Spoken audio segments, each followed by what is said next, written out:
কুষ্টিয়া ইসলামী বিশ্ববিদ্যালয়ের কর্মচারীর ছুরিকাঘাতে শিক্ষক আসমা সাদিয়া রুনা খুনের ঘটনায় 4 জনের নামে মামলা হয়েছে। অভিযুক্ত ফজলুর রহমান সহ সমাজ কল্যাণ বিভাগের 2 জন অধ্যাপককেও আসামি করা হয়েছে। একে পরিকল্পিত হত্যাকাণ্ড দাবি করে সুষ্ঠু তদন্ত ও বিচার চায় রুনার পরিবার। হত্যাকাণ্ডের প্রতিবাদে বিক্ষোভ করেছে শিক্ষার্থীরা। কুষ্টিয়া জেনারেল হাসপাতালে ময়নাতদন্ত শেষে ইসলামী বিশ্ববিদ্যালয়ের সহকারী অধ্যাপক আসমা সাদিয়া রুনার মরদেহ নেওয়া হয় শহরের কোর্টপাড়া এলাকার বাড়িতে। এক নজর দেখতে ভিড় করেন স্বজন, এলাকাবাসী ও সহকর্মীরা। রুনার শরীরে চাকু দিয়ে 18টি আঘাতের চিহ্ন পেয়েছে চিকিৎসক। মেয়ের এমন মর্মান্তিক মৃত্যুতে বাকরুদ্ধ বাবা রফিকুল ইসলাম।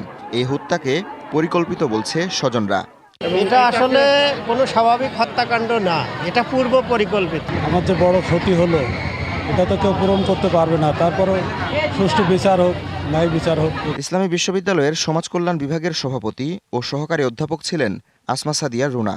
তার খুনের প্রতিবাদে ক্যাম্পাসে বিক্ষোভ করেছেন শিক্ষার্থীরা।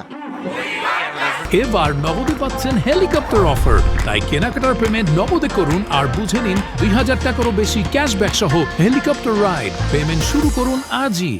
এই নির্মম হত্যাকাণ্ড যে করেছে সবাই উইটনেস ছিল, তো যত দ্রুত সম্ভব যাতে হত্যাকারীর ফাঁসি কার্যকর হয়, আমরা সেই দাবিতে সবাই এখানে উপস্থিত হয়েছি। ম্যামকে গতকালকে হত্যা করা হয়েছে। এর 1 বছর ধরে ম্যামকে তিলে তিলে শেষ করে আসছে এই ডিপার্টমেন্ট। এগুলো তদন্ত হোক, আর যারা জড়িত আছে তাদের দৃষ্টান্তমূলক শাস্তির দাবি করছি। খুনের ঘটনায় ইসলামী বিশ্ববিদ্যালয় থানায় 4 জনের নামে মামলা করেছেন নিহতের স্বামী। আসামি করা হয়েছে অফিস সহায়ক ফজলুর রহমান সহ 4 জনকে। এর মধ্যে সমাজ কল্যাণ বিভাগের 2 শিক্ষক শ্যামসুন্দর সরকার, হাবিবুর রহমান এবং উম্মুল মুমিনিন আয়েশা সিদ্দিকা হলের রেজিস্ট্রার বিশ্বজিৎ কুমার বিশ্বাস।